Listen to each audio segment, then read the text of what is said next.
Fenirob here. I'm going to do the tabletop tag because Board Game Dave said I could. Thanks, Board Game Dave. Let's get right to it. What's my name, age, and location? Well, I'm Rob. I'm just over 50, and I live in Georgia, USA. What was your favorite childhood board game? Probably Risk. When did you really get into the board game hobby? I'm going to say 2013, and by 2014, I owned my own board game store. What was the first game you purchased? Do you still own that game? My first game was Caesar: Epic Battle of Elysia, and yes, I still own it. It was $14, I know that because the tag's still on it. I found it in a mall in South Florida back in the 80s. It was the first actual board game store I ever saw in my life, other than something like Toys R Us or something of that nature. It was a hobby game store, and I was blown away.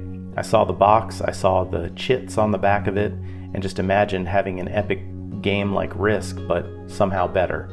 I studied the rule book over and over and over, taught my friends the best I could, probably played it 2-3 times before they lost interest because it took a lot of concentration. I probably want to get that one back to the table at some point, or at least look back at it to see how it compares to some of the games these days. I bet you not well, but still, in my heart, it's awesome. Any other hobbies other than board games? Yes, I'm a musician. I love hiking, pickleball, and the Indianapolis Colts. If you'd like, you can find some of my music on my YouTube channel. What was your breakthrough game? Lord of the Rings Fellowship of the Ring deck building game from Cryptozoic in 2013. I think I found it at a local Barnes & Noble. I had never seen the deck building mechanic, and it really turned me on to the possibilities of modern board games, not just rolling dice and moving your pawn around a board. So I started looking into games a little bit more, and I kind of got hooked back into it with that young 1980s Fenirob in that board game store feeling. What's a theme that always draws you in? I'm going to say it's a tie between space and fantasy.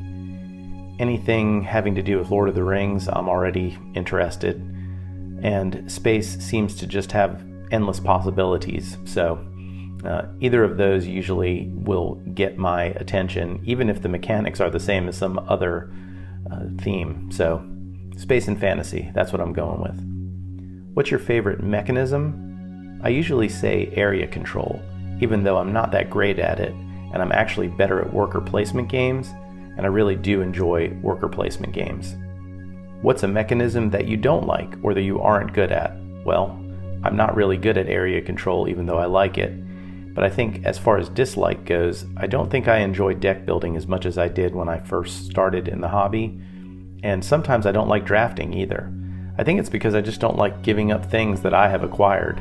It might also have something to do with the fact that I'm an only child, but I just don't like giving stuff away like that. I'd rather hoard it and make the decisions to get rid of it myself when it's appropriate for me, not because the rules say I have to.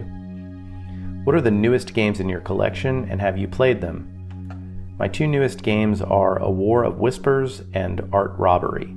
A War of Whispers is a game I've been waiting for some time. It was, I guess, a Kickstarter or had a limited print run, but I missed it the first time around, and I got it at my local game store recently when it appeared. I've already played it twice. I loved it. I can't wait to play it again. It does everything I like about board games, which is it looks epic on the table. The map is round, and there's cubes to push around, but then you also have this battle of wits and deception and underhanded movement and manipulation of troops. It's everything I love about board gaming. Then Art Robbery was a game that I had not heard of, but it's a Reinar Knizia release, and it looked like something that I'd be able to play with my group of gaming friends who like to play games but don't like heavier games, and I'm a huge fan of Knizia. But I have not played that one yet. I hope to get that one to the table soon. What's your favorite player count? I think it just depends on the game.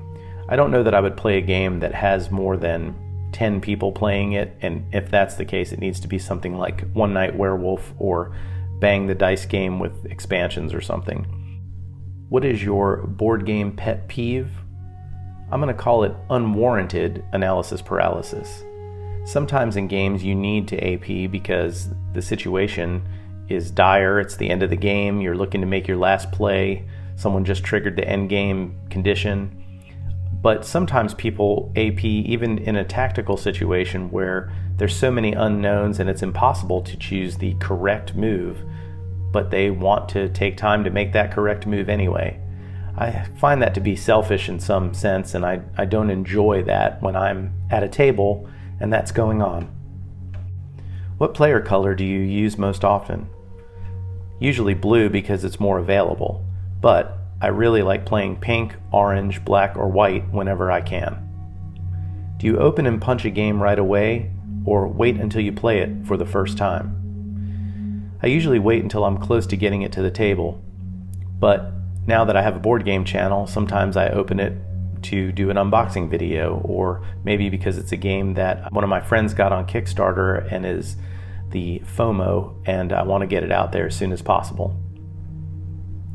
Do you read the rulebook or watch a how to play video? Yes, as many times as it takes to get it right. I do both.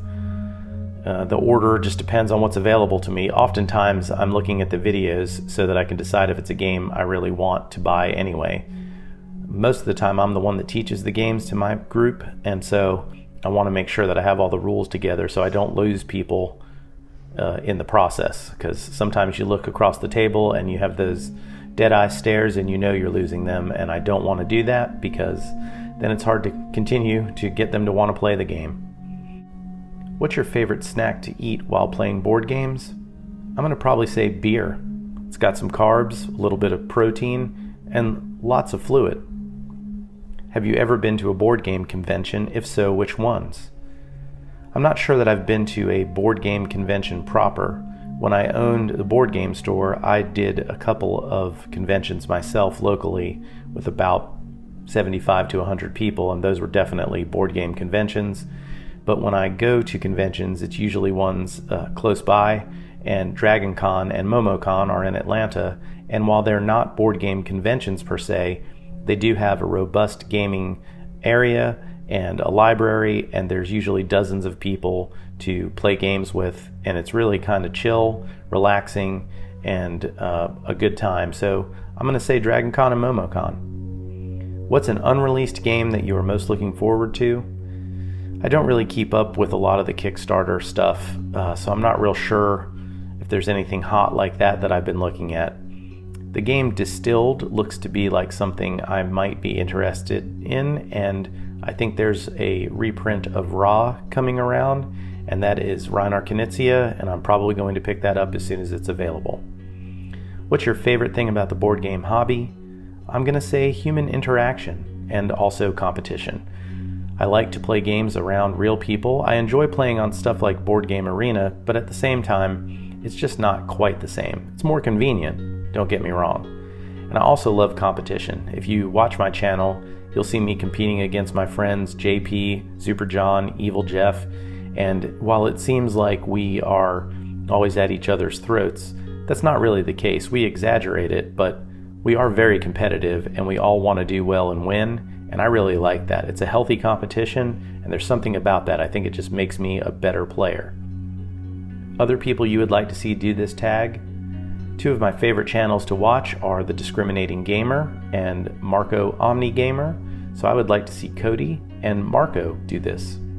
Anyways, that's my tabletop tag.